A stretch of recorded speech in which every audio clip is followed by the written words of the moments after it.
Selamat datang di Nanti Malam, sebuah tempat di mana batas antara dunia manusia dan dunia yang tak kasat mata perlahan menghilang. Tempat di mana setiap kisah bukan hanya sekadar cerita, tapi juga peringatan bahwa ada hal-hal yang tetap hidup. Bahkan, setelah kematian menjemput. Di sini, setiap malam selalu ada ruang bagi cerita mistis, tragedi, hingga kisah-kisah pesugihan yang berakhir ngeri. Dan malam ini, kita memasuki sebuah kisah yang berbeda, kisah yang berkeliling di lorong-lorong bandara, berhembus lewat angin malam, dan menuntun kita pada sosok yang tak pernah benar-benar tiba di tujuan akhirnya. Kadang, dunia yang kita injak ini punya tempo-tempo tertentu yang menyimpan jejak dari mereka yang pernah ada, tapi tidak pernah pulang. Tempat-tempat yang menjadi gerbang antara dunia kita dan dunia mereka yang terjebak, menunggu, atau mencari sesuatu yang tidak pernah selesai. Dan salah satu tempat itu adalah sebuah bandara yang ramai di siang hari, tetapi menyimpan kisah sepi dan dingin ketika malam mulai turun.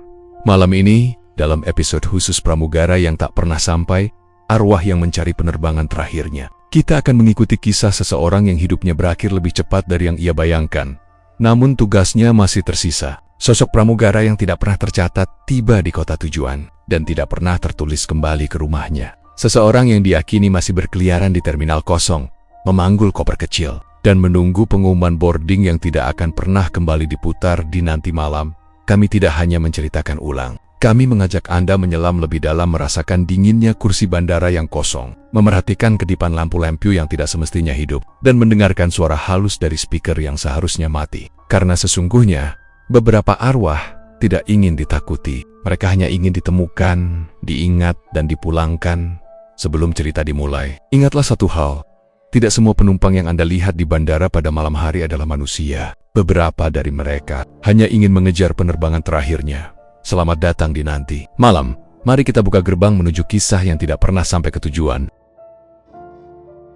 Malam itu bandara sudah hampir tutup. Bukan tutup secara resmi sih, tapi suasananya sudah berubah seperti tempat yang ditinggal pergi lama. Lampu-lampu yang tadinya terang benderang kini tinggal menyala setengah hati. Sebagian kios sudah menurunkan rolling door. Suara roda koper yang biasanya ramai sudah menghilang. Dan langkah-langkah penumpang yang biasanya bersahutan, kini hanya tinggal gaung samar dari kejauhan. Bisa dibelong, bandara di jam segini berasa seperti bangunan besar yang menahan napasnya sendiri. Raga, petugas kebersihan shift malam, lagi ngelembur seperti biasa. Shift yang katanya paling gak diminati, tapi menurutku justru paling damai. Gak ada penumpang cerewet, gak ada anak kecil nangis, gak ada orang meri-merah karena delay. Yang ada cuma lorong panjang, suara alat pel lantai, dan pikiranku sendiri.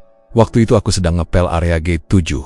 Gate yang, jujur saja, paling jarang dipakai. Bahkan pas siang pun jarang ada pesawat yang boarding di sini. Banyak rumor bilang gate ini kurang bagus. Entah karena letaknya yang agak jauh dari pusat terminal, entah karena alasan lain yang lebih nggak masuk akal. Tapi gate 7 cuma tempat sepi yang kerjaannya bikin bulu kuduk naik kalau shift sudah lewat tengah malam. Saat aku mengangkat kepala, aku melihat seseorang berdiri di ujung area. Seorang pramugara sendirian.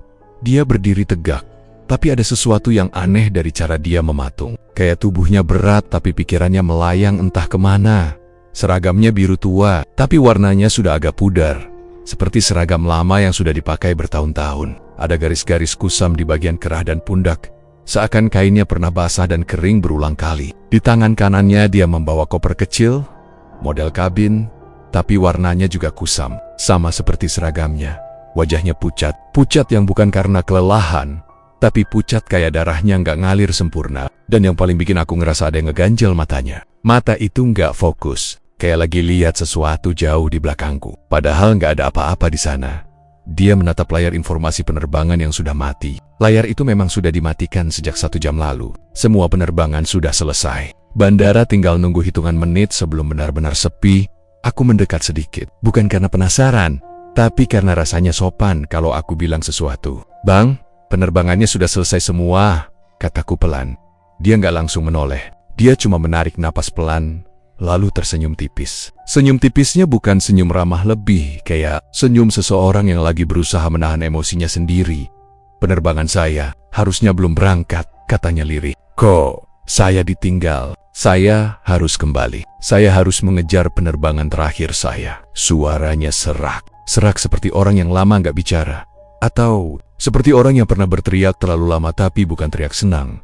Aku merasa nggak enak dengernya. Suara itu seperti suara orang yang bawa beban berat, tapi dia nggak berani bilang. Dalam hati aku mikir, mungkin dia stres, mungkin ada masalah keluarga. Bisa jadi dia baru diteriakin atasan. Namanya kerja di dunia penerbangan, siapa yang tahu? Aku sempat merasa iba. Bang, saya bantu tanyain ke security ya. Siapa tahu beneran ada info penerbangan tambahan, atau dia salah gate, atau apapun. Tapi dia nggak nyaut. Dia cuma menatapku lama. Beneran lama. Tatapannya bukan sekadar kosong tapi kayak dia sedang mempelajari wajahku. Ingin memastikan sesuatu. Kemudian tiba-tiba, tanpa suara langkah, tanpa gerakan jelas, dia menghilang ke arah koridor menuju toilet. Bukan jalan, bukan lari, bukan geser. Menghilang 1 detik dia ada. Detik berikutnya dia lenyap di telan remang cahaya. Aku langsung berhenti ngepel. Tanganku kaku pegang gagang pel. Udara di sekitar tiba-tiba dingin. Bukan dingin AC, tapi dingin kayak angin malam yang masuk dari tempat tertutup. Aku mencoba membuat diriku waras. Aku logiskan semuanya. Mungkin cahayanya bikin dia jadi kelihatan hilang. Koridor itu memang redup. Dia mungkin melangkah cepat. Aku nyari alasan apapun biar pikiranku santai. Tapi entah kenapa, tubuhku merinding sendiri. Aku akhirnya memutuskan buat nggak mikir macam-macam. Kerjain aja tugas, biar cepat kelar. Besok juga lupa. Sampai sebuah suara memecah keheningan. Ga kau kerja dua itu. Suara itu dari Pak Seno, security senior yang sedang patroli. Dia ngomong Jawa halus sambil senyum kecil. Sering banget dia bercanda pakai bahasa Jawa kalau lagi santai. Aku tertawa hambar. Iya Pak, sepi banget malam ini. Pak Seno berjalan mendekat sambil menyenter lantai. Memastikan aman. Dia selalu begitu teliti dan penuh kebiasaan lama yang gak pernah berubah. Tapi begitu dia melihat arah, tatapanku menuju koridor toilet, dia berhenti. Kamu lihat apa? Tanyanya sambil sedikit menaikkan alis. Aku ragu untuk jawab, tapi mulutku keburu bergerak. Tadi ada pramugara Pak, berdiri di sini. Tapi tiba-tiba hilang. Pak Seno langsung menghela napas. Sebuah helaan napas yang terasa seperti orang yang sebenarnya sudah menduga jawaban itu. Kalau kamu lihat pramugara sendirian malam-malam, katanya pelan. Jangan disamperin. Aku mengernyit. Kenapa Pak? Pak Seno menatapku lama. Tatapannya kali ini bukan tatapan bercanda atau santai. Tatapan itu mengandung sesuatu yang berat di area sini, katanya. Suaranya turun setengah oktav. Dia sudah nggak terbang sejak 5 tahun lalu. Aku langsung berhenti mengepel. Jantungku kayak berhenti 1 detik. Apa maksudnya Pak? Tanya aku pelan. Pak Seno hanya menatapku. Bukan menatap seperti orang bingung menjelaskan sesuatu, tapi seperti seseorang yang tahu kalau aku pasti bakal ngalamin sendiri. Nanti kamu bakal tahu sendiri, katanya, begitu saja. Tanpa penjelasan lanjutan, tanpa cerita tambahan, dia cuma kembali berjalan menyusuri koridor. Meninggalkan aku yang berdiri sendirian di gate 7 yang entah kenapa mendadak terasa terlalu dingin, terlalu sepi, dan terlalu penuh. Aku memandang layar informasi yang mati. Garis-garis cahaya dari lampu terminal memantul samar. Di kaca, ada bayanganku sendiri tapi entah kenapa. Aku seperti melihat bayangan lain di sebelahku. Samar, tidak jelas, tapi ada. Aku mengedip cepat, dan bayangan itu hilang. Hanya refleksiku yang tertinggal. Kupikir malam itu cuma halusinasi capek, tapi aku salah. Malam itu bukan apa-apa dibandingkan apa yang bakal terjadi malam-malam berikutnya. Karena malam itu adalah pertama kalinya aku bertemu dia. Pramugara yang katanya sudah nggak terbang selama 5 tahun. Pramugara yang masih menunggu sesuatu. Dan aku belum tahu kalau sebenarnya dia bukan cuma menunggu pesawat. Dia sedang menunggu seseorang. Menunggu aku. Sejak malam aku melihat pramugara itu menghilang begitu saja di depan mata. Pikiranku nggak pernah benar-benar tenang. Misalnya, saat aku pulang, suasana rumah pun seolah masih membawa sisa hawa dingin dari gate ke-7. Bahkan ketika aku mandi, aku merasa air menetes di punggungku lebih dingin dari biasanya. Tapi aku berusaha melupakan semuanya. Meyakinkan diri bahwa aku cuma kecapekan, tapi ternyata sejak malam itu, ada saja hal aneh yang mulai terjadi, bukan cuma sekali tapi berulang. G7, yang biasanya hanya terasa dingin karena AC bandara, mendadak punya hawa dingin yang beda. Dingin yang bukan dari mesin. Dingin yang menusuk tulang. Padahal AC di area itu sudah dimatikan sejak pukul 11 malam. Sesuai protokol malam, tapi anehnya, aku selalu menemukan embun tipis di bagian kaca jendela G7 setiap masuk shift. Embun yang tidak seharusnya ada di ruangan tertutup. Yang paling terasa aneh adalah kursi tunggu di sana. Waktu aku menyentuh kursinya rasanya bergetar halus. Mirip getaran pesawat yang baru mendarat atau taxiing pelan di landasan. Getaran itu kadang berlangsung beberapa detik, kadang lebih lama. Aku sempat cek ke teknisi, takutnya ada masalah mekanik atau getaran dari mesin bandara, tapi teknisi cuma menggeleng sambil ngomong, "Gate itu paling sepi, Ra. Mesin dekat situ pun mati. Kalau kursinya getar, yo berarti bukan dari mesin." Cara dia ngomong begitu santai bikin aku sadar, teknisi itu sudah tahu sesuatu tentang Gate 7, tapi dia tidak mau bahas lebih jauh. Banyak staf senior di bandara ini memang suka begitu mereka tahu banyak cerita, tapi memilih diam seakan cerita-cerita itu akan bangun. Kalau mereka ceritakan, yang membuatku makin gak enak adalah lampu di koridor toilet. Lampu itu selalu berkedip tepat di jam yang sama, 00,17. Nggak pernah bergeser 1 menit pun. Detiknya pun pas. Aku sempat coba catat, ya siapa tahu cuma sugesti. Tapi setelah 3 malam berturut-turut, aku sadar lampu itu memang berkedip dengan timing yang konsisten. Bukan seperti lampu rusak yang hidup matinya acak. Ini teratur, terlalu teratur. Setiap lampu berkedip, bulu kuduku selalu berdiri. Rasanya kayak ada seseorang yang sengaja lewat di bawah lampu itu. Kadang aku merasa ada bayangan melintas di ujung mataku, tapi begitu aku tengok, koridornya kosong. Hanya suara tetes air dari wastafel yang entah kenapa selalu basah. Di ruang kontrol CCTV, aku beberapa kali lihat rekaman yang aneh. Pada pukul 0-00,3, ada bayangan seorang pramugara berjalan bolak-balik di lorong dekat gate ke-7. Gaya jalannya tenang, tapi ada semacam kesedihan di bahunya yang sedikit turun. Seakan dia membawa beban berat. Yang bikin aku bener-bener merinding adalah di layer C, koper kecilnya tidak menyentuh lantai. Koper itu tidak menghasilkan bayangan, tidak menimbulkan suara. Dan lebih anehnya lagi, bandara ini tidak punya penerbangan apapun pada jam itu. Suatu malam, hal yang lebih gila terjadi. Aku sedang bersih-bersih ruang tunggu gate 7 ketika tiba-tiba speaker bandara berbunyi. Suara perempuan, jelas, datar, formal, persis seperti pengumuman asli bandara saat siang hari. Penumpang atas nama Dimas Arya, pramugara penerbangan 707, harap segera menuju gate 7. Aku langsung berdiri terpaku. Aku ingat betul suara itu, serak halus terlatih, suara petugas informasi bandara. Tapi aku tahu, jam segitu semua petugas sudah pulang. Sistem pengumuman pun sudah dimatikan. Ruang kontrol tidak terisi siapapun kecuali operator yang jaga malam dan dia bukan tipe yang iseng. Suara itu terulang lagi. Penumpang atas nama Dimas Arya, harap segera menuju gate 7 4 kali. Dengan intonasi yang sama. Tanpa jeda seperti biasanya, aku langsung panik dan lari ke ruang kontrol. Nafasku NGOs Engozan Pack. Ada yang nyalain speaker, kataku. Operator yang lagi makan mie gelas cuma mengangkat alis, seakan aku baru bilang sesuatu yang gak masuk akal. Gak ada, Raga. Sistem pengumuman bandara mati dari jam 11. Mana mungkin ada suara keluar. Aku tersentak. Tapi saya dengar sendiri, Pak. Operator itu berdiri dan mengecek panel. Semua lampu sistem pengumuman memang mati. Tidak ada satupun indikator yang menyala.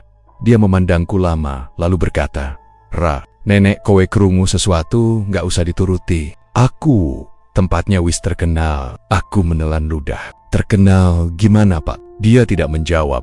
Hanya kembali ke kursinya sambil berkata, "Sing penting, jangan ditanggapi." Aku keluar dari ruangan itu dengan kepala penuh tanda tanya. Dan begitu aku sampai di ujung lorong, siluet itu muncul lagi. Pramugara itu, dia berdiri tenang, mematung, tatapannya lurus ke arahku. Jarak kami sekitar 5 meter. Tapi aku merasakan dingin dari tubuhnya seakan dia berdiri tepat di sampingku. Matanya kosong, namun bukan kosong tidak sadar. Kosong yang seperti kehilangan semua rasa. Tatapan orang yang sudah terlalu lelah untuk berharap. Dia melangkah sedikit. Suaranya pelan dan serak.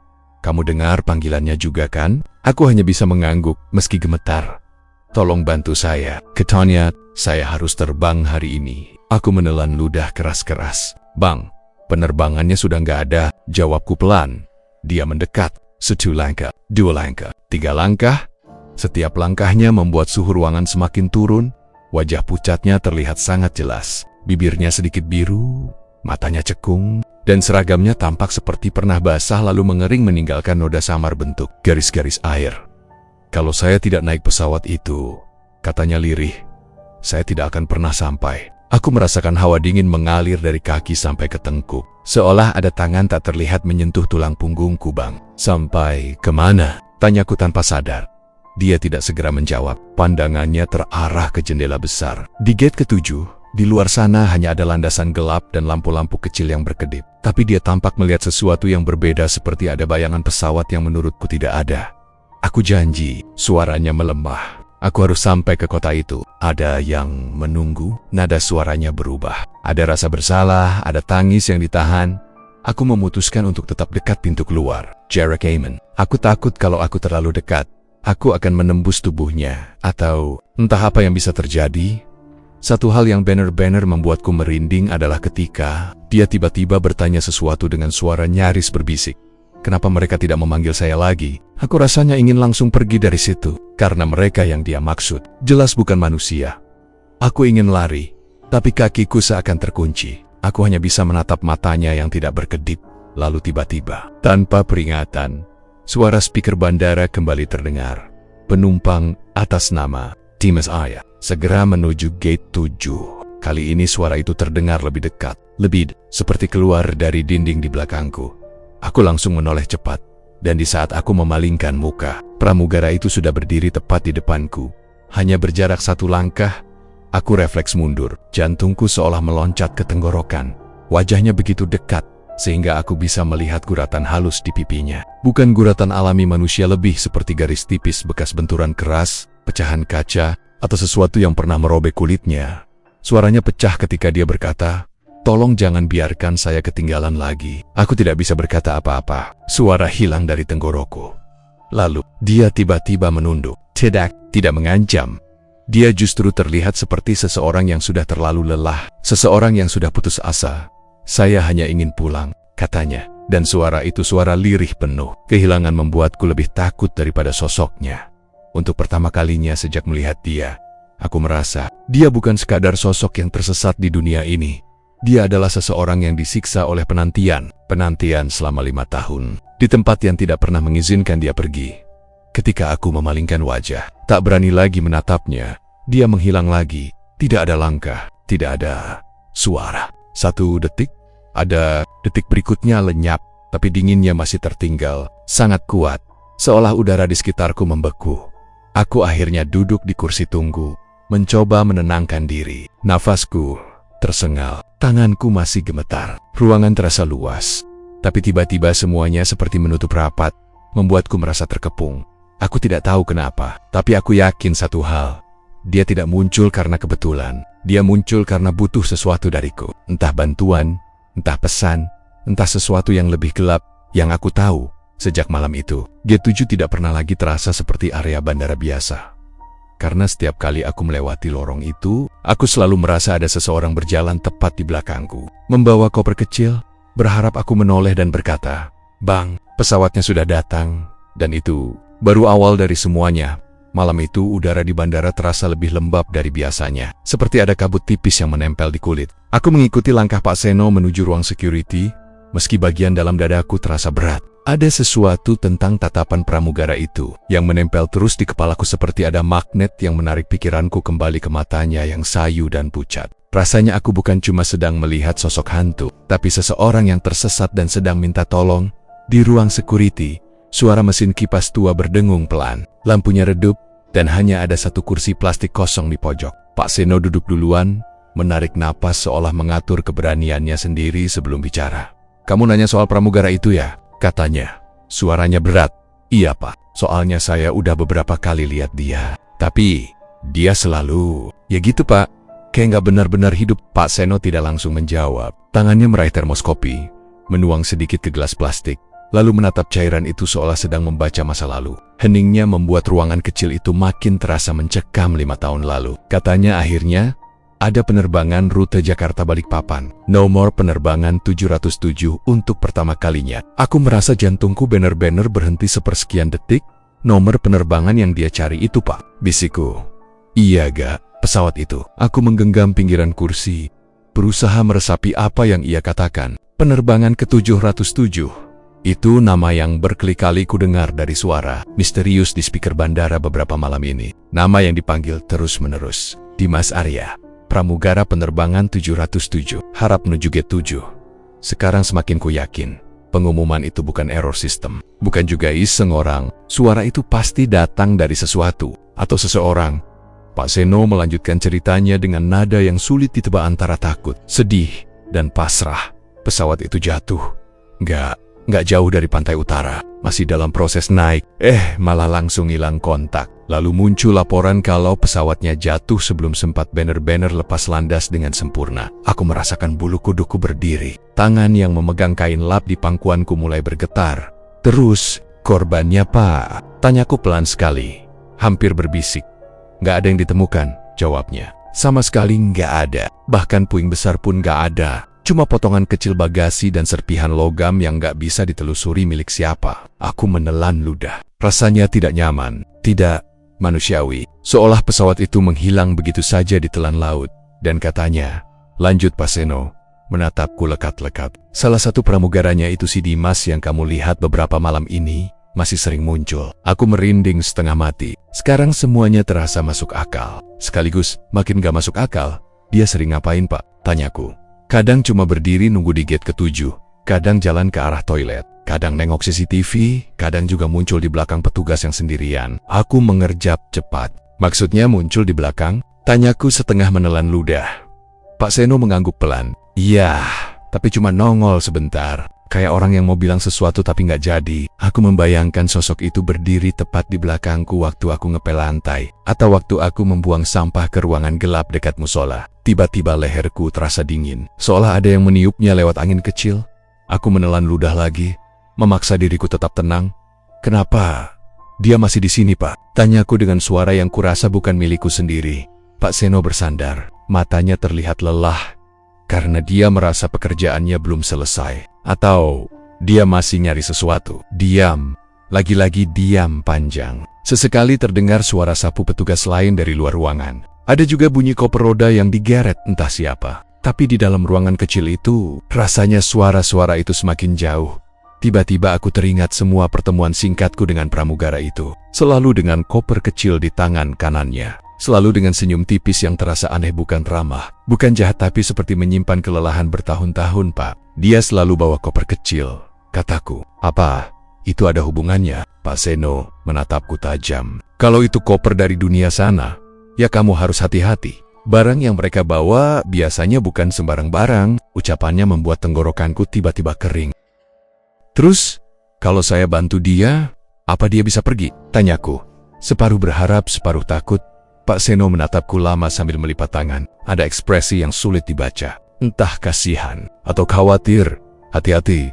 Gak, katanya akhirnya. Kadang yang mereka cari bukan bantuan. Dia mendekat, mencondongkan tubuhnya sedikit. Suaranya diturunkan, tapi teman untuk ikut bersama. Aku spontan merinding dari ujung kaki sampai ubun-ubun. Rasanya dingin langsung menjalar lewat tulang belakang. Dalam otakku, kata-kata itu berputar-putar seperti gema yang diputar ulang. Teman untuk ikut bersama. Ikut bersama. Ikut. Tubuhku terasa berat. Andaikan dia mau ngajak orang lain biar nggak sendirian. Lanjut Pak Seno. Kamu bisa jadi target berikutnya. Soalnya kamu sudah lihat dia beberapa kali. Dan dia sudah lihat kamu. Aku tidak tahu harus bilang apa. Tidak tahu harus merasa apa. Semacam takut campur penasaran. Campur rasa iba pada sosok yang tersesat itu. Elingga, gumam Pak Seno, kadang arwah itu bukan jahat, tapi kesepi. Lan wong kesepianiku. Luih angker tinimbang setan apa we. Kalimat dalam bahasa Jawa itu menusuk berbeda. Kesepian lebih angker dari setan apapun. Aku percaya itu. Aku membayangkan Dimas pramugara itu terjebak selama 5 tahun. Menunggu penerbangan yang tidak akan pernah datang. Menunggu di gedung yang sama setiap malam. Mendengar pengumuman yang sebenarnya tidak ada. Menatap layar yang sudah mati. Dan berjalan bolak-balik melewati lorong yang hanya memantulkan langkahnya sendiri. Aku harus bantu dia Pak. Gumamku tanpa sadar. Pak Seno cepat menegakkan badan, matanya melebar. Jangan sembarangan. Kamu nggak tahu apa yang kamu hadapi. Aku menggigit bibir. Tapi dia kelihatan kayak minta tolong. Pak Seno menghela napas panjang. Enggak. Banyak makhluk yang kelihatan minta tolong, tapi belum tentu itu niat sebenarnya. Aku memalingkan wajah, memandang pintu keluar ruang security. Di luar sana lampu lampion masih berkedip sabajian moti. Sebagian redup. Bandara jika malam sudah lewat pukul 12 terasa seperti bangunan tua yang ditinggal penghuni. Bahkan suara sepatu petugas pun seperti bergema terlalu keras. Kalau saya mau bantu, kataku pelan. Apa yang harus saya lakukan? Pak Seno terdiam lama. sangat lama, seolah ia harus memilih kata-kata dengan sangat hati-hati. Ada satu cara, katanya lirih. Aku menatapnya. Kamu harus bikin dia sadar kalau penerbangan itu tidak akan pernah datang, kalau dia sudah tidak bisa kembali, kalau waktunya sudah berhenti untuknya. Aku mengerutkan kening. Gimana cara kayak gitu, Pak? Dia aja kayak nggak ngerti kalau dia. Aku tidak sanggup menyelesaikan kalimat itu. Pak Seno melanjutkan, arwah yang tersesat biasanya terjebak di momen terakhir hidupnya. Kamu harus nunjukin sesuatu yang bisa bikin dia ingat, atau menerima kenyataan. Aku memijit pelipis. Kayak foto, barang pribadi, atau informasi? Pak Seno menggoyang kepala. Aku nggak tahu. Itu yang paling sulit, karena kita nggak tahu apa yang bikin dia bangun. Tapi, kamu bisa coba cari tahu. Mungkin keluarga korban dulu punya barang yang belum diserahkan. Atau ada berita kecelakaan yang belum pernah dibaca arwahnya. Aku menarik napas berat. Rasanya tidak mudah, tetapi entah mengapa, ada dorongan kuat dalam hati yang membuatku merasa harus melakukan ini. Kalau saya ketemu dia lagi, kataku, apa yang harus saya lakukan duluan, Pak? Pak Seno menatapku dalam. Pertama, jangan takut, meskipun susah. Kedua, jangan pernah bilang kata-kata yang bisa bikin dia merasa kamu mau nemenin dia terbang. Aku membelakangi Pak Seno, merasakan tubuhku sedikit lemas. Kenapa? Nggak boleh. Karena kalau kamu berucap sesuatu seperti, ayo saya temenin, Bang, atau ayo kita pergi bareng, ia berhenti sebentar, lalu melanjutkan dengan suara yang serak. Itu dianggap persetujuan. Aku membeku. Persetujuan. Untuk ikut dia? Pak Seno mengangguk pelan. Untuk ikut dalam penerbangan yang tidak pernah sampai itu. Aku serasa langsung kehilangan sedikit kekuatan di lutut. Rasanya seperti ada udara dingin masuk lewat sela-sela ruangan ini dan menusuk tulangku dari dalam. Kemudian, ia melanjutkan. Dan yang ketiga, aku kembali menatapnya, menunggu kalau dia tiba-tiba ada di belakangmu. Jangan nengok. Aku mengerutkan kening. Kenapa? Pak Seno menggeleng pelan. Karena biasanya, kalau dia berdiri di belakangmu, artinya dia pengen bawa kamu ikut. Rasanya darahku berhenti mengalir. Aku membayangkan kejadian malam pertama waktu aku mengepel lantai. Di gate ketujuh, waktu aku tidak sadar bahwa suhu ruangan menurun drastis. Waktu aku mendengar langkah aneh pelan, sangat pelan di belakangku. Waktu aku tidak berani menoleh. Jadi, itu sudah terjadi. Aku menyandarkan tubuhku ke kursi. Kepalaku pening. Ada campuran takut, bingung, dan rasa bersalah entah dari mana. Kemudian dengan suara pelan, aku berkata, Pak, kalau dia cuma pengen pulang, apa dia bakal tetap ganggu? Pak Seno mengambil napas panjang, menatapku dengan mata yang terlihat lebih tua dari usianya. Yang tersesat itu bukan selalu jahat, tapi jangan lupa, mereka bukan manusia lagi. Tujuan mereka kadang beda sama tujuan kita. Aku mendadak teringat ekspresi Dimas ketika aku melihatnya terakhir kali. Tatapan mata yang kosong, tapi sekaligus penuh harap. Senyuman tipis yang terasa tidak stabil antara ingin meminta bantuan dan ingin menyeret siapapun agar menemaninya. Dan kata-katanya, saya harus terbang hari ini. Kalau saya tidak naik pesawat itu, saya tidak akan pernah sampai. Aku meremas telapak tangan, setengah ingin menolongnya, setengah ingin kabur jauh dari bandara ini selamanya. Saat aku bersiap bangkit dari kursi, tiba-tiba lampu di ruang security berkedip 3 kali. Sekejap suasana menjadi sangat sunyi. Tidak ada suara sapu, tidak ada suara koper, tidak ada suara apapun. Bahkan kipas angin pun berhenti. Aku menatap Pak Seno dengan ketakutan yang tak sempat kusembunyikan. Pak Seno langsung berdiri dan memegang walkie-talkie-nya. Wajahnya tegang. Jangan bergerak. Aku menelan ludah. Pak, kenapa? Kedipan lampu berhenti. Lalu hening total. Hening yang tidak biasa. Hening yang membuat dunia seolah berhenti bernafas. Dan dalam hening itu, ada suara koper kecil diseret. Tepat di luar pintu, suara roda yang beradu dengan lantai keramik lambat. Sangat lambat, Pak. Seno menatap pintu dengan wajah pucat. Gak, katanya lirih. Dia sudah di sini. Aku tidak berani bernafas. Suara koper itu berhenti. Di bawah celah pintu, tampak bayangan sepasang kaki berseragam. Lalu terdengar suara pelan, sayup, tapi jelas. Ragar, suaraku mati di tenggorokan. Sosok itu memanggilku. Dia tahu namaku, mencari aku. Pak Seno langsung membisik keras tapi pelan. Gak, Aja Wangsul. Jangan jawab apapun. Aku memejamkan mata, tapi tubuhku gemetar hebat. Lalu suara itu bicara lagi, lebih pelan, lebih dekat. Bantu saya. Saya harus terbang. Aku menahan napas. Dan tepat sebelum suara itu hilang, terdengar desir halus di belakang kupingku. Sedingin es. Temani saya. Jam menunjukkan jam 0:17 ketika semua ini terjadi. Jam sial di bandara itu. Jam yang selalu jadi titik awal suara aneh, lampu berkedip, dan hawa dingin yang tidak pernah ada di waktu lain. Tapi malam ini beda. Jauh lebih tidak wajar. Lampu koridor di depanku berkedip-kedip seperti napas orang sekarat. Kadang mati sebentar, lalu hidup lagi dengan cahaya kuning pucat, memantulkan bayangan panjang di lantai. Setiap kali lampu menyala, seolah bayangan itu semakin mendekat ke arahku.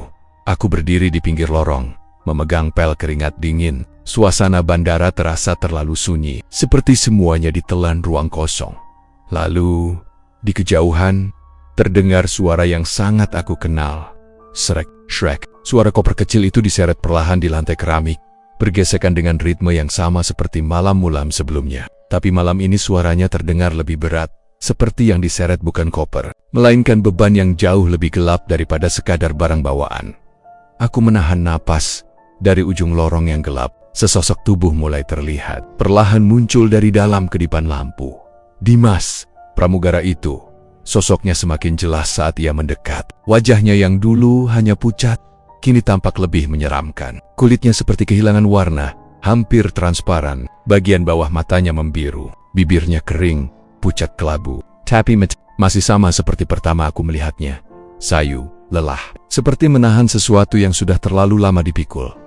Saat jarak kami tinggal beberapa meter, ia berhenti dan menatapku. Senyuman tipis muncul di bibirnya. Senyum yang tidak memberi rasa nyaman sama sekali. Suaranya lirih, serak, seolah keluar dari tenggorokan yang sudah lama tidak digunakan. Malam ini, pesawatnya datang. Aku cepat menggeleng. Bang, di jadwal nggak ada penerbangan apapun jam segini. Nggak ada flight masuk, nggak ada flight keluar. Dimas mengangkat tangannya perlahan, menunjuk jendela kaca besar yang menghadap landasan. Lihat, aku ragu, tapi akhirnya menoleh.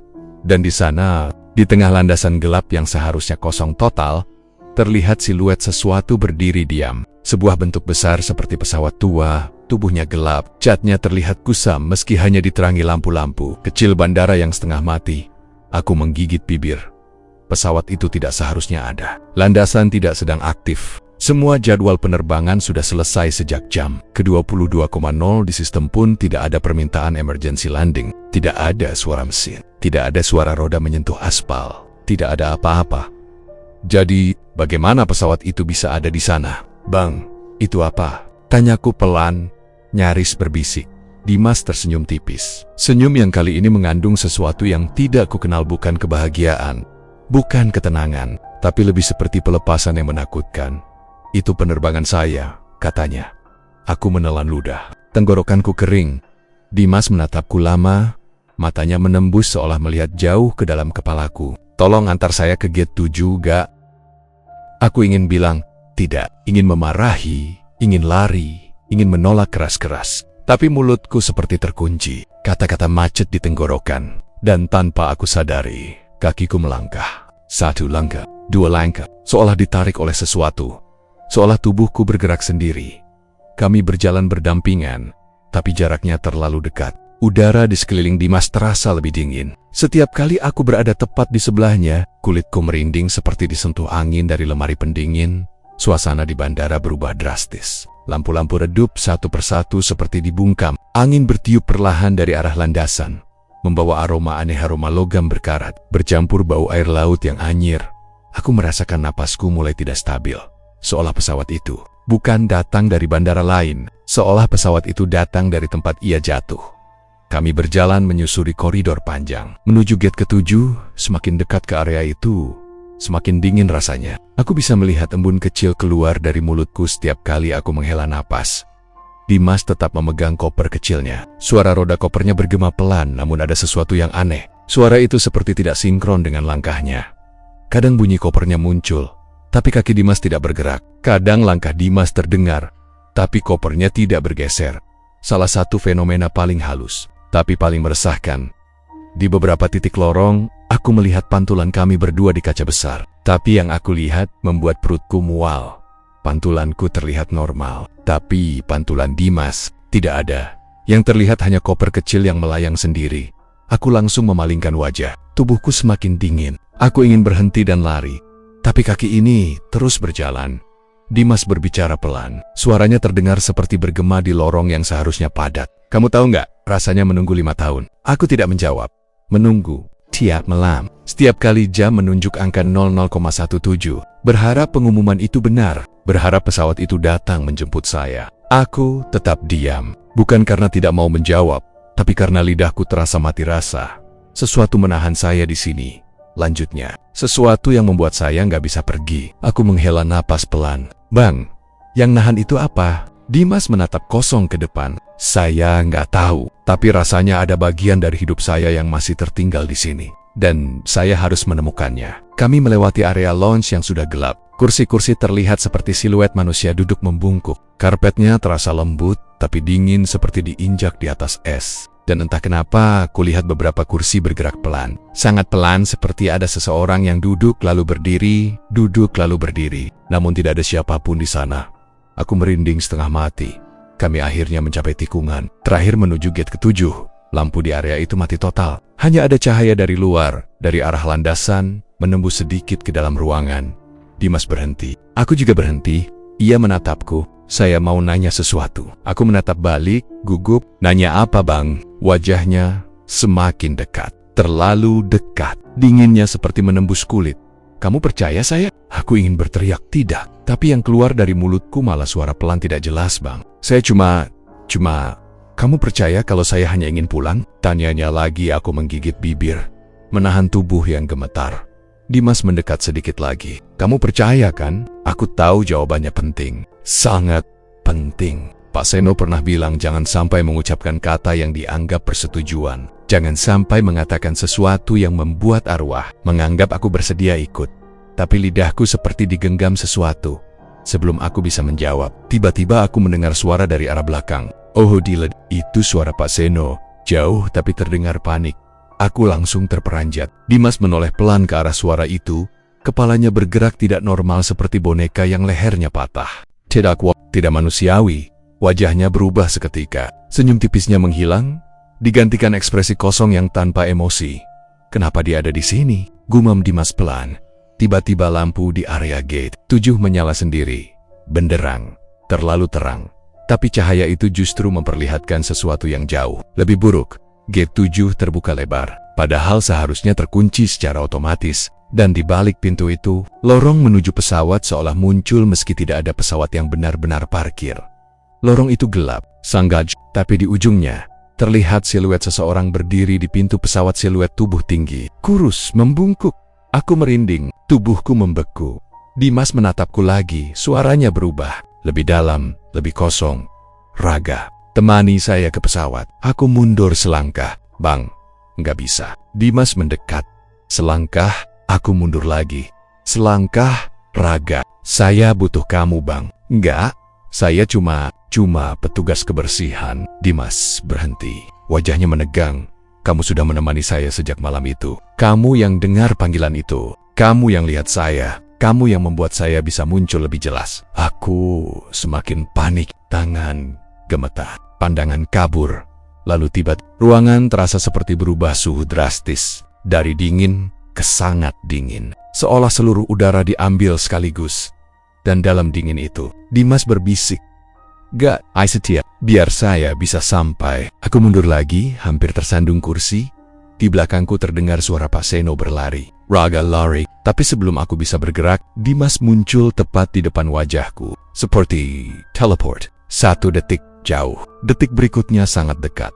Wajahnya berubah menjadi pucat yang tidak manusiawi. Matanya cekung dan gelap, bibirnya retak seperti tanah kering. Bisiknya, "Jika kamu menemani saya malam ini, kamu tidak akan merasa kesepian lagi." Itu bukan tawaran, itu ancaman halus. Dan untuk pertama kalinya, aku melihat Dimas bukan sebagai sosok yang tersesat, tapi sebagai sesuatu yang bukan lagi manusia. Sesuatu yang ingin menyeretku ke tempat yang sama. Aku merasakan leherku mulai dingin. Nafasku memburu. Ruangannya berputar.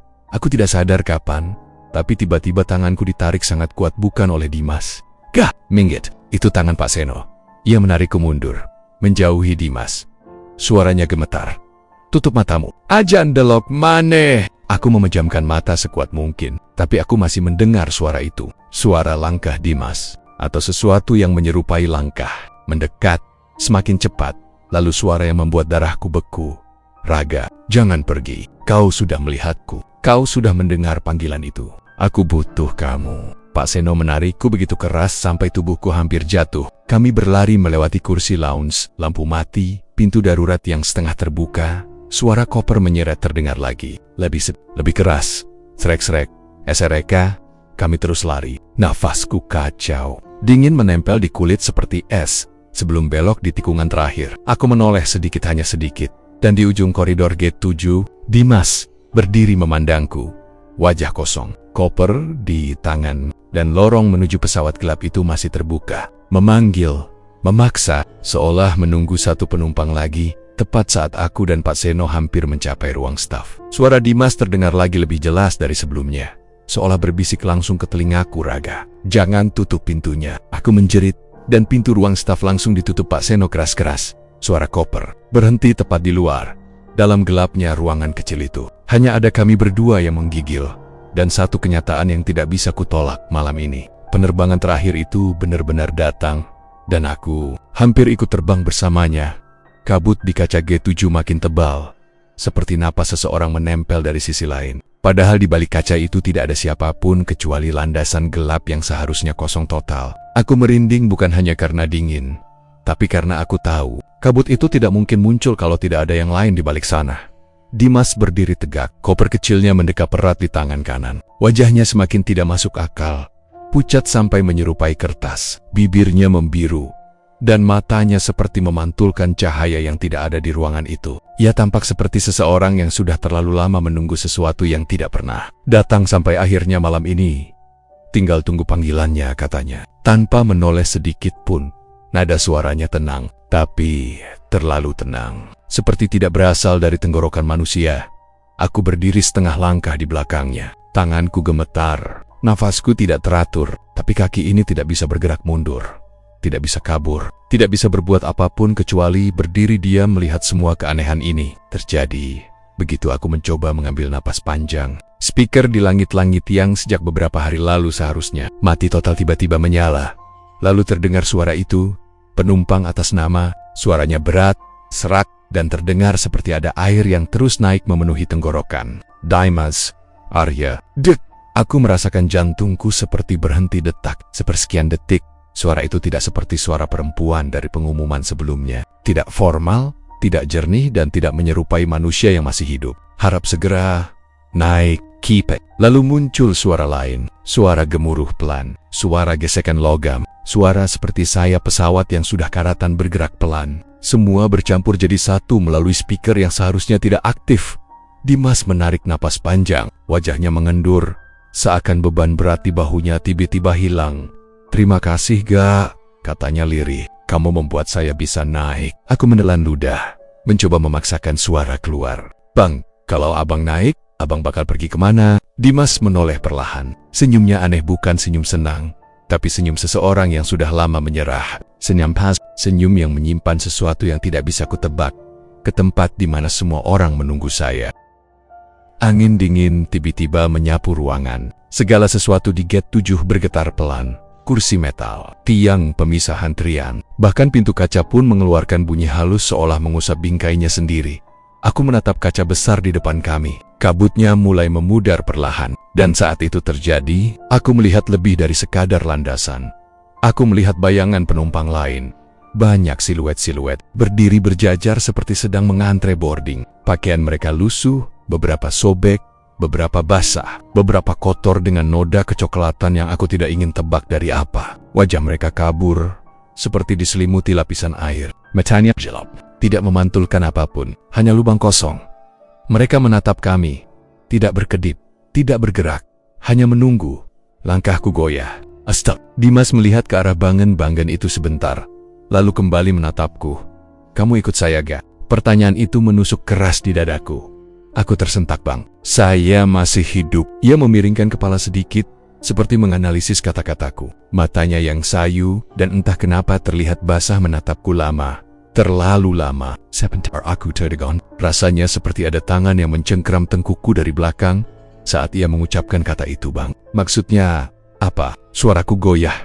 Ia tidak menjawab, tapi senyumnya berubah. Kali ini lebih lebar, tapi bukan senyum manusia bahagia. Senyum itu seperti retakan tipis di wajah yang kaku, memaksa bibir bergerak melampaui batasnya. Angin dari landasan makin dingin, menusuk tulang. Di kaca, para siluet itu mendekat satu langkah. Tidak ada suara langkah mereka, tidak ada pantulan, hanya pergerakan samar seperti bayangan yang dipaksa hidup. Aku menatap Dimas, tubuhku mulai kaku karena takut yang terlalu dalam. "Bang, saya bantu abang, tapi jangan ajak saya ikut naik." "Kenapa?" Suaranya halus, nyaris seperti bisikan anak kecil. "Karena saya belum mati." Ia memejam sejenak, lalu tanpa peringatan, udara di sekitar kami berubah drastis. Dingin yang sebelumnya terasa seperti AC terlalu kuat, kini berubah jadi dingin yang menusuk seperti dikelilingi air laut. Dimas membuka mata lagi. "Raga." Suaranya terdengar dalam, menekan, dan entah bagaimana menggema meski bibirnya hampir tidak bergerak. Semua orang yang melihat saya, akhirnya ikut. Aku tersentak mundur satu langkah. Dek jantungku berdetak kacau, tanganku mulai gemetar, tenggorokanku kering seperti pasir. "Apa maksudnya?" Aku gagap. Ia melangkah maju perlahan, satu langkah, dua langkah, tapi langkahnya tidak berbunyi sama sekali. Seperti kaki yang tidak menjejak lantai, seperti melayang tipis di atas lantai. Banyak yang lihat saya, di lorong katanya. Mereka semua ikut naik, bayangan-bayangan di balik kaca bergerak lebih dekat. Siluet-siluet itu kini jelas sedang memperhatikanku bukan Dimas, hanya aku. Aku mundur tapi menemukan punggungku menabrak kursi besi. Kursi itu mengeluarkan suara gerak yang keras, seolah lantai bandara mengeras menjadi sesuatu yang berbeda. Lebih lebih berat, lebih mati. Aku ingin teriak, tapi suaraku hilang. Dimas hanya berdiri beberapa langkah di depanku. Ia mengangkat tangan, menunjuk ke arah kaca. "Kalau kamu ikut saya." Suaranya menurun perlahan, menjadi bisikan kasar. "Kamu tidak akan sendirian, Bang. Saya nggak mau mati." Ia tersenyum kecil. Semua orang bilang begitu. Lalu terdengar bunyi lain. Dam, bunyi pintu pesawat tua yang sedang dibuka dari luar. Padahal yang kulihat dari kaca hanya landasan gelap tanpa apapun. Tapi telingaku jelas mendengar suara pesawat itu. Air di mataku menggenang tanpa sadar. "Bang, jangan paksa saya." Dimas tidak menjawab. Ia hanya menunduk pelan. Lalu, tiba-tiba, ia berbisik, "Waktumu hampir habis." Bulu kuduku meremang seluruhnya sampai ke ujung kaki. Tepat di detik itu, lampu bandara mati total. Gelap sempurna. Tidak ada cahaya selain satu hal. Dari kaca besar gate 7, aku melihat mata-mata gelap para penumpang itu. Semua mengarah ke aku. Semua bergerak. Mendekat, dalam kegelapan yang pekat, suara Dimas terdengar lagi. "Ayo, daripada kamu mati sendirian, ikut saya saja." Aku mundur pelan-pelan. Napasku bergetar. Setiap langkah seperti menapaki lantai yang berubah menjadi es. Angin dingin tiba-tiba menderu dari arah landasan, menyapu seluruh gate 7, membuat aku gemetar sampai ke tulang. Tapi ada sesuatu yang janggal, sesuatu yang tidak bisa aku jelaskan. Dimas menatapku, matanya penuh pengenalan, seperti menatap seseorang yang sudah lama ia kenal. Seseorang yang pernah hilang bersamanya. "Raga, kamu lupa." "Ya," ucapnya pelan.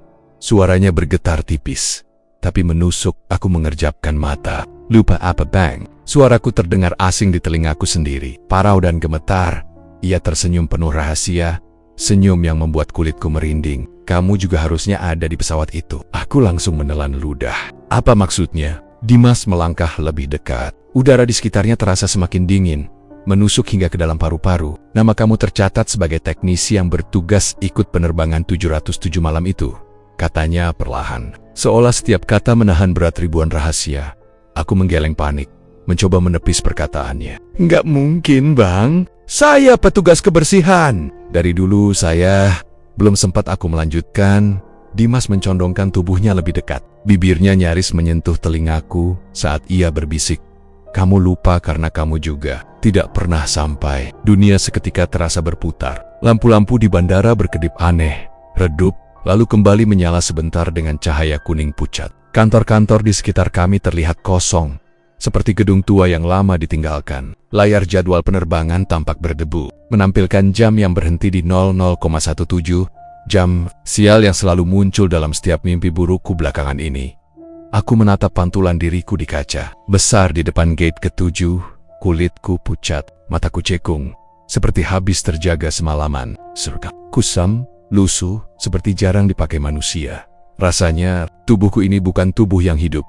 Aku terengah menelan ludah yang terasa kering di tenggorokan. Aku sudah mati. Suaraku hampir tidak terdengar.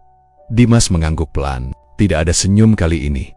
Hanya tatapan sayu, kosong, tapi penuh kepastian. Kamu mati di pesawat itu enggak? Sama seperti saya. Sama seperti semua penumpang yang kamu lihat di belakang saya. Aku menoleh ke belakangnya. Bayangan-bayangan kabur yang selama ini aku kira penumpang misterius mulai bergerak maju. Mereka semua menatapku, mata hitamnya kosong, menyelimuti seluruh lorong gate ke-7. Beberapa dari mereka tampak basah, beberapa lusuh, tapi semuanya memiliki aura kehilangan yang sama. Seolah menunggu sesuatu yang tak pernah datang. Tiba-tiba, suara gemuruh pesawat tua terdengar di telinga. Suara itu bukan berasal dari landasan, tapi dari dalam kepalaku. Bulu kudukku meremang. Bayangan penumpang itu bergerak semakin dekat, tapi langkah mereka hampa, tidak terdengar suara. Hanya tatapan, kosong, menuntut. Dimas menatapku lagi. Gak kamu ingat sekarang kan? Aku menutup mata, mencoba menahan rasa mual dan panik. Ingatan yang selama ini hilang, mulai kembali. Aku melihat diriku di malam itu. 5 tahun lalu. Aku bukan petugas kebersihan saat itu. Aku seorang teknisi yang bertugas menyiapkan sistem elektronik penerbangan 707 malam itu. Semua persiapan berjalan normal. Semua penumpang naik ke pesawat.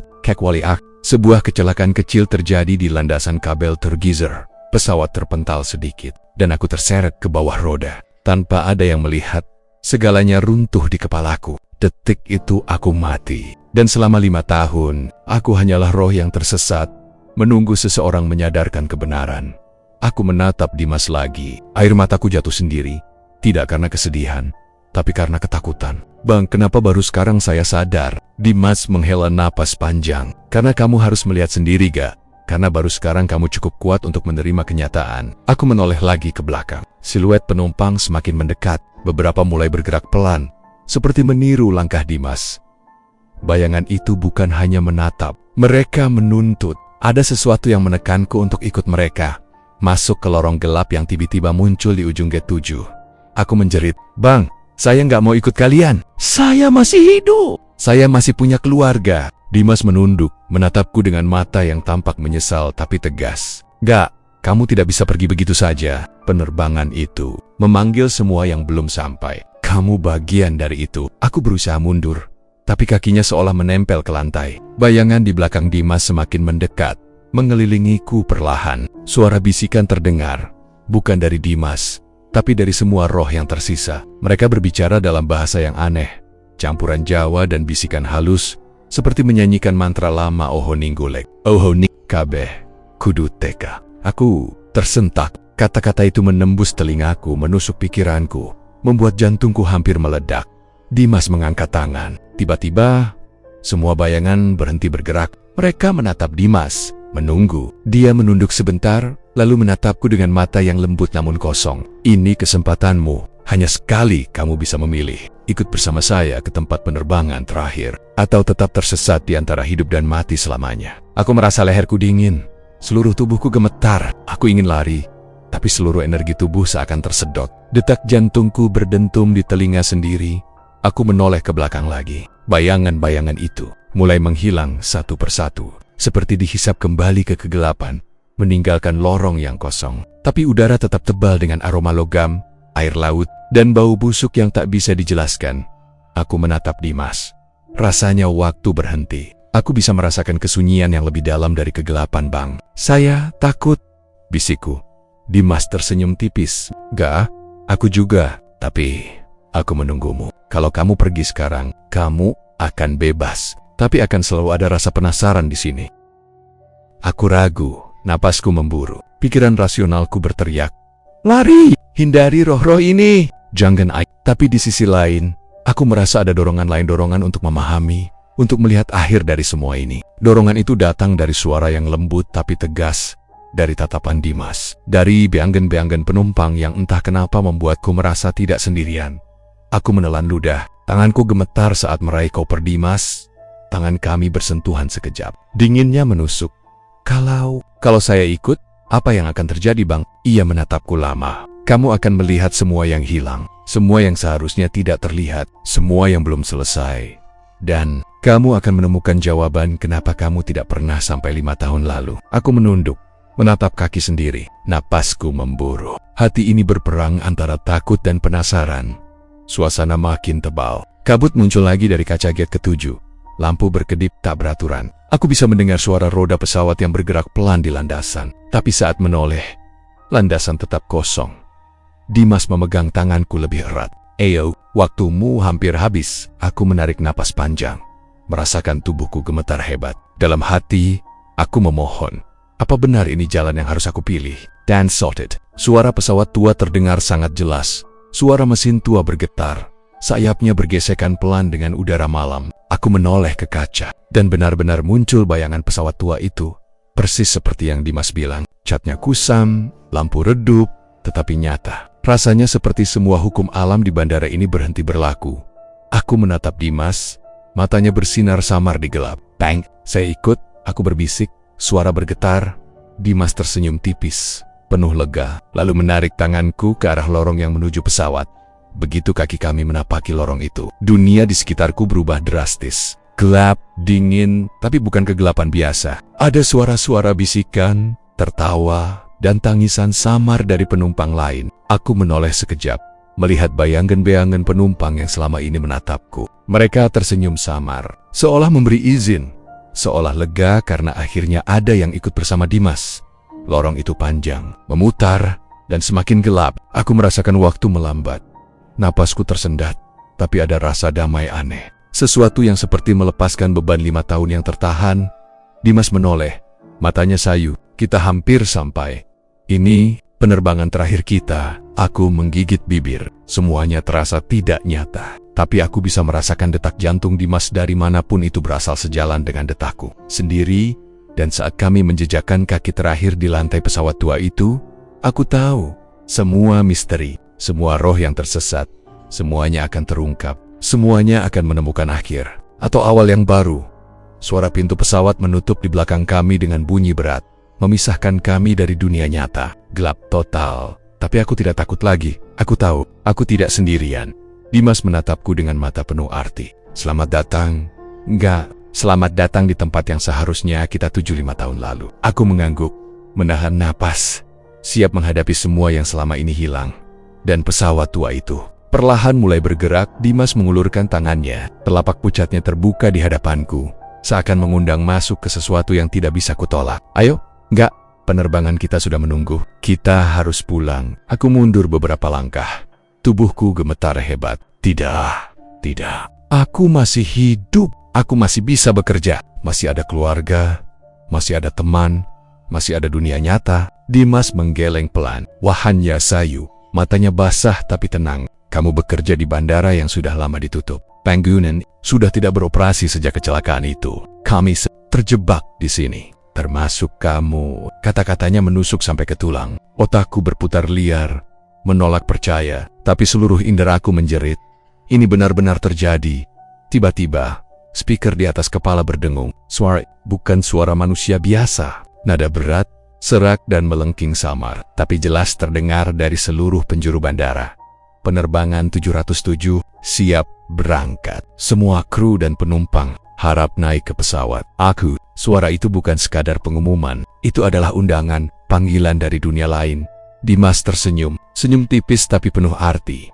Seperti seorang teman yang menunggu ribuan tahun. "Ayo, Raga," katanya. Aku menatapnya, kemudian menoleh ke belakang. Bayangan-bayangan penumpang yang selama ini muncul di kaca. Mereka bergerak mengikuti langkah Dimas. Tidak ada suara, tapi aku merasakan ketegangan. Seperti ribuan tatapan menempel di kulitku. Setiap langkah mereka membuat lantai gemetar tipis, seolah memberitahu tidak ada jalan mundur.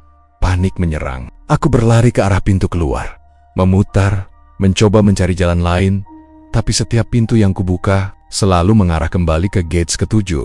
Aku menjerit, Tidak ada jalan keluar." "Semua sama. Aku tidak mau ikut kalian." Lorong-lorong kosong berubah menjadi cermin tak berujung. Lampu berkedip, kabut muncul dari kaca, menyelimuti seluruh ruangan. Bau logam dan air laut menusuk hidungku, membuat aku hampir pingsan. Aku mencoba menutup mata, menenangkan diri, tapi setiap detik terasa seperti menonton mimpi buruk yang tidak akan pernah selesai. Aku berdiri lagi di depan kaca besar, menatap pesawat tua yang bersinar samar di landasan. Catnya kusam, sayapnya bergetar halus, Pintunya terbuka seperti menunggu penumpang terakhir. Lampu kuning redup dari kabin menyorot ke arahku, seolah memanggil namaku. Dimas menatapku. Matanya penuh kesabaran. Kita tidak pernah sampai, karena kita tidak pernah pulang. Aku terdiam. Rasanya jantungku berhenti. Selama 5 tahun, aku hidup dalam bayangan. Menunggu orang menyadari keberadaanku, menunggu penjelasan. Donsek. Semua itu ada di depan mataku. Nyata, menyeramkan, tapi memanggil. Aku menutup mata. Napasku memburu. Hati berperang antara takut dan penasaran. Dalam kepalaku terdengar bisikan bayangan penumpang Oho Ninggelek. Oho nih, kabeh, kudu teka. Aku tahu arti kata-kata itu. Jangan meninggalkan, semua harus datang. Semua harus sampai. Semua roh yang tersesat menunggu satu hal. Penerbangan terakhir mereka. Penyelesaian yang tertunda. Aku membuka mata lagi. Menatap Dimas. Tangannya masih terulur. Menunggu. Kalau aku ikut, apa semua ini berhenti? Bisikku pelan. Dimas tersenyum. Mata basahnya memantulkan cahaya kabut. Akhirnya kita bisa pergi dari bandara ini. Aku menarik napas panjang. Mencoba menenangkan diri. Tapi di dalam dada, ada rasa kehilangan, rasa takut, dan rasa lega yang bercampur jadi satu. Tubuhku gemetar, tapi aku tahu. Inilah kesempatan untuk menemukan jawaban, untuk benar-benar pulang, atau hilang selamanya. Aku menatap pesawat tua itu. Kabut mengelilinginya seperti tirai tipis, tapi di dalamnya, bayangan penumpang lain duduk rapi. Tidak ada ekspresi, hanya menunggu. Aku bisa merasakan mereka mengamati setiap gerakanku, menilai keputusan yang akan kubuat. Dimas menunduk. Gah, langkahmu sekarang menentukan segalanya. Ikut saya, atau tetap tersesat selamanya. Aku menelan ludah. Seluruh tubuhku ingin kabur, tapi kaki ini bergerak sendiri. Rasanya seperti ada tangan tak terlihat menarikku ke depan, menuntun ke tempat yang seharusnya aku tuju 5 tahun lalu. Setiap langkah semakin dekat dengan pintu pesawat. Bau logam dan air laut semakin kuat. Aku bisa mendengar suara mesin tua bergetar di landasan. Meskipun aku tahu pesawat itu seharusnya tidak ada. Suara itu berirama dengan detak jantungku, menyatu, menakutkan, tapi menenangkan. Dimas tersenyum. Raga, siap? Aku menunduk, menatap tangannya. Ada rasa takut yang tak tergambarkan, tapi juga ada rasa ingin tahu yang tak bisa kupadamkan. Siap, Bang? Jawabku, suara bergetar. Begitu tangan kami bersentuhan, udara di sekelilingku berputar. Gelap, dingin, tapi bukan kegelapan biasa. Ada ribuan bisikan samar, suara tangisan dan tawa. Semua bercampur jadi satu, tapi tidak menyeramkan lagi, hanya menyelimuti, membawa kami ke dunia lain. Aku melangkah ke pesawat. Kaki menyentuh lantai besi tua. Suara deritannya seperti mengumumkan keberangkatan. Bayangan-bayangan penumpang yang selama ini menatapku di kaca menghilang satu persatu, tersedot ke dalam kabin. Rasanya seperti mereka lega. Akhirnya ada yang mengikuti Dimas, ada yang menyelesaikan perjalanan. Dimas menatapku dengan tatapan hangat. Kita hampir sampai. Enggak semua yang tersisa akan menemukan tempatnya. Semua yang tersesat. Aku menengok ke belakang. Gate 7, kaca besar lorong-lorong yang selama ini membuatku tersesat, hilang. Tidak ada lagi pintu, tidak ada lagi kabut, hanya pesawat tua dan kami. Pesawat itu mulai bergerak perlahan. Suara mesin tua bergetar di seluruh tubuh. Aku duduk di kursi, napasku masih memburu. Tapi untuk pertama kalinya, aku merasa damai.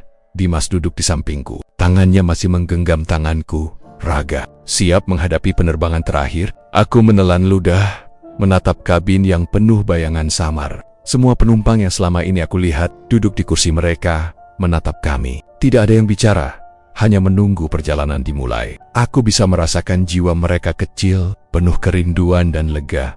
Aku mengangguk pelan. Sayap, bang. Pesawat itu mulai lepas landas. Tapi rasanya tidak seperti pesawat biasa. Tubuhku terasa melayang, tapi tetap berat. Seperti ditarik oleh gelombang waktu. Kabut dan kegelapan menyelimuti semuanya. Aku bisa melihat dunia luar. Kota yang hilang, lampu-lampu di bandara yang mati, dan laut yang menelan pesawat 5 tahun lalu. Dimas menatapku lagi. Lihat, ini tempat semua orang menunggu kita. Aku menoleh ke sisi kabin. Bayangan penumpang mulai bergerak, tersenyum, beberapa melambaikan tangan. Ada rasa lega yang menenangkan hatiku. Rasanya seperti melihat keluarga yang hilang. Aku menatap Dimas. Apakah kita benar-benar bisa pulang sekarang? Ia tersenyum tipis. Kita akan menemukan tempat kita. Akhir dari semua ini. Tapi ingat, Enggak, setelah ini, kita tidak akan kembali ke dunia yang sama. Tapi ke tempat yang seharusnya kita tuju sejak awal. Aku menarik napas panjang, merasakan tubuhku terserap ke kursi, seperti menjadi bagian dari pesawat itu. Mesin tua bergetar lebih kuat, kabin berputar perlahan, dan aku merasa seluruh dunia berhenti. Dimas menatapku dengan mata penuh arti. Raga, selamat datang di penerbangan terakhir. Akhir yang seharusnya. Aku menutup mata, menahan napas, dan dalam detik terakhir aku merasakan tubuhku melayang. Jiwa terasa ringan, dan seluruh dunia hilang saat aku membuka mata lagi. Aku berada di tempat yang berbeda. Tidak ada gelap, tidak ada kabut, tidak ada bayangan gate ketujuh. Cahaya hangat menyelimuti. Ada udara segar, suara riang samar terdengar dari kejauhan. Semua penumpang yang selama ini aku lihat tersenyum, tertawa ringan, seperti mereka menunggu kami sejak lama. Dimas menepuk pundakku. Kita sampai. Akhirnya, aku menatap sekeliling, merasakan kedamaian yang belum pernah kurasakan sepanjang 5 tahun. Semua misteri, semua roh yang tersesat, akhirnya menemukan tempatnya. Aku menatap Dimas lagi. Tangin, nyata? Ia tersenyum. Semua yang nyata, enggak, terkadang baru terasa setelah kita menerima kebenaran. Kita tidak pernah sampai sekarang. Aku menarik napas panjang, menyadari satu hal. Perjalanan ini bukan sekadar horor. Bukan sekadar hantu atau bayangan. Ini adalah perjalanan tentang penerimaan, tentang mengakhiri sesuatu yang tertunda, dan menemukan rumah sejati. Meski rumah itu bukan dunia yang kita kenal, pesawat tua itu berdiri di tengah cahaya hangat. Penumpang lain tersenyum, dan aku tahu, ini akhir yang tak terduga. Akhir yang membawa semua yang hilang pulang. Aku menatap Dimas. Terima kasih bang, sudah menunggu saya. Ia tersenyum, mata sayunya lembut. Enggak, kita semua menunggu. Kini saatnya kita pulang. Dan pesawat itu bergerak perlahan, meninggalkan semua bayangan masa lalu, meninggalkan bandara yang hampa, meninggalkan dunia yang menunggu. Kali ini tidak ada yang tersesat, tidak ada yang terlupakan. Semua menemukan akhir dalam penerbangan terakhir yang menunggu.